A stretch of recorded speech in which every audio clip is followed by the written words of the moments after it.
Assalamualaikum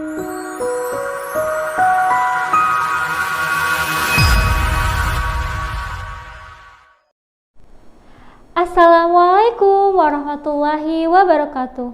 Halo, berjumpa lagi di pelajaran Al-Quran Hadis. Hari ini kita akan belajar di materi terakhir, yaitu tentang hadis, tentang amal soleh. Sebelum kita memulai pelajaran, kita membaca basmalah dulu yuk. Semoga Allah memudahkan kita dalam belajar. Bismillahirrahmanirrahim. Teman-teman, simak pelajarannya ya. Teman-teman, kita hidup di dunia ini tidak selamanya. Akan datangnya kematian. Apabila sudah datang kematian, maka berakhirlah kesempatan kita beramal. Maka dari itu, teman-teman, selama kita masih hidup di dunia ini, maka berbuatlah hal-hal yang bermanfaat dan berlombalah mengumpulkan amalan soleh untuk bekal kita di akhirat nanti. Bu Uni akan memberikan hadis tentang amal soleh. Teman-teman simak dan mengikutinya ya. Hadis tentang amal soleh. Bismillahirrahmanirrahim. An Abi Hurairah radhiyallahu anhu qala Rasulullah sallallahu alaihi wasallam, "Idza mata ibnu Adama in qata'a amaluhu illa min salasin. Shadaqatin jariyatin aw ilmin yuntafa'u bihi aw waladin shalihin yad'u lah." Rawahu Muslim. Yang artinya, dari Abu Hurairah radhiyallahu anhu berkata, Rasulullah sallallahu alaihi wasallam bersabda, apabila seorang anak Adam meninggal, maka terputuslah amalnya, kecuali 3 perkara. Amal jariah, ilmu yang bermanfaat, dan anak saleh yang mendoakannya. Hadis riwayat Muslim. Teman-teman bisa buka bukunya halaman 66 dan 67. Bu Uni akan menjelaskan arti perkataannya. Idza artinya apabila, mata meninggal, ibnu Adam artinya anak Adam atau disebutnya manusia.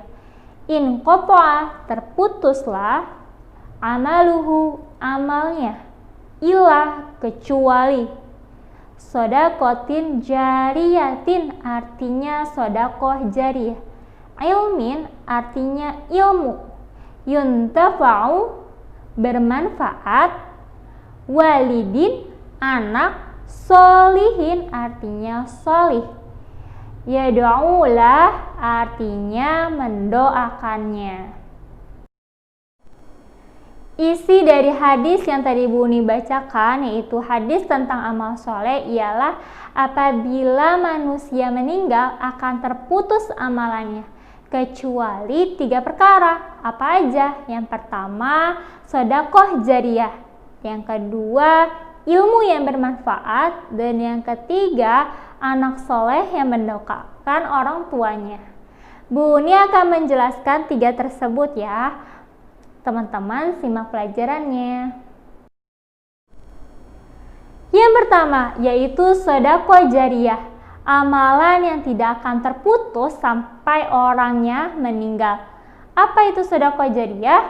Sedekah artinya memberi, jariyah artinya terus-menerus.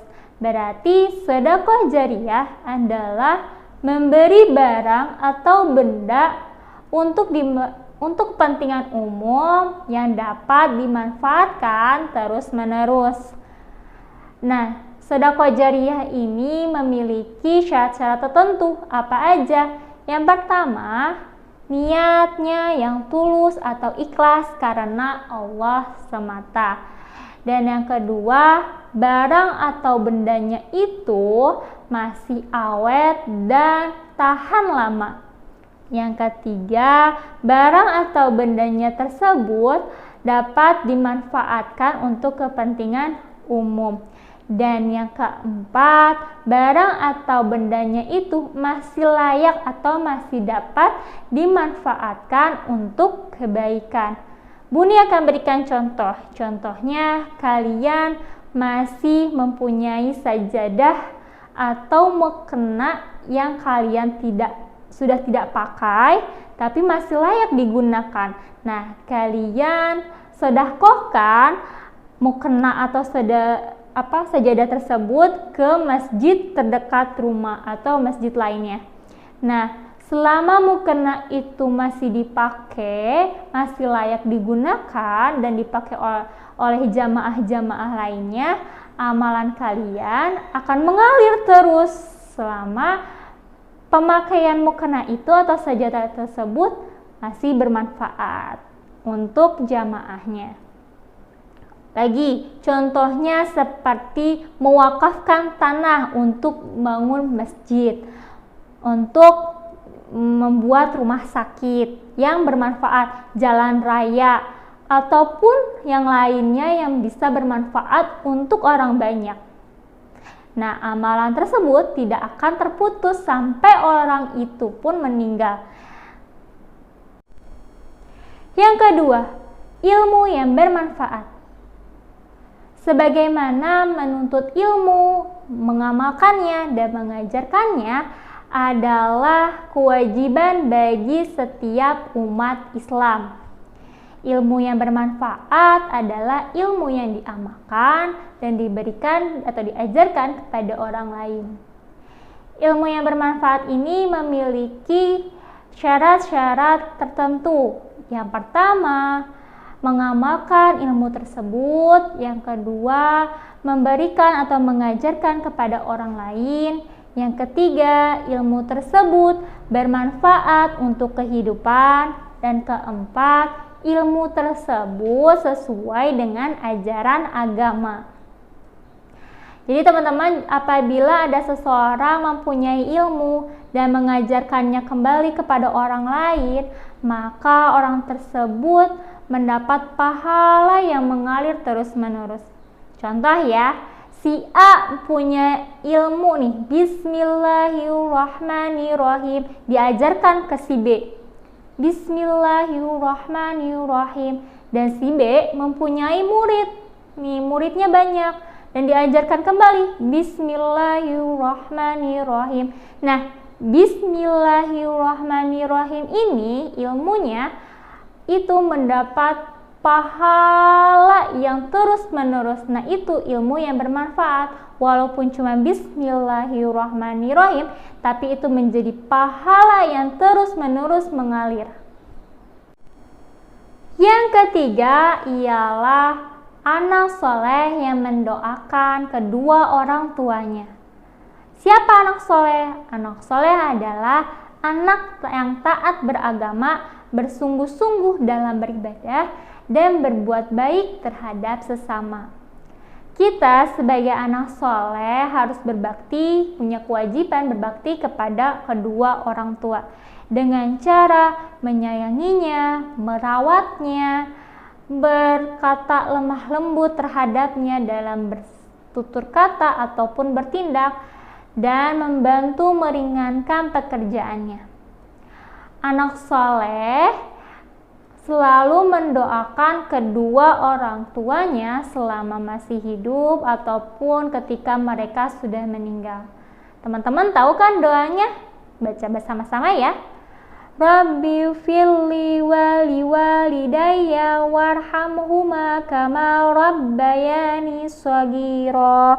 Artinya, ya Allah, ampunilah dosaku dan dosa kedua orang tuaku. Sayangilah mereka sebagaimana mereka menyayangiku di waktu kecil. Amin. Teman-teman, kita harus berbakti kepada orang tua. Orang tualah yang merawat kita dari kecil dan membesarkan kita, membiayai pendidikan kita sampai kita dewasa. Sayangilah orang tua kalian ya. Nah, sampai di sini pembelajaran Al-Quran hadisnya tentang hadis amal soleh. Ayo teman-teman, berlomba mengumpulkan amalan-amalan soleh untuk bekal kita nanti di akhirat. Untuk tugasnya, teman-teman menghafal hadis tentang amal soleh beserta artinya ya, dan dikumpulkan ke link yang Bu Uni kasih. Sampai sini pembelajaran Al-Quran hadisnya. Semoga teman-teman bisa memahami pembelajaran hari ini. Bu Uni ucapkan alhamdulillahirabbil alamin. Wassalamualaikum warahmatullahi wabarakatuh.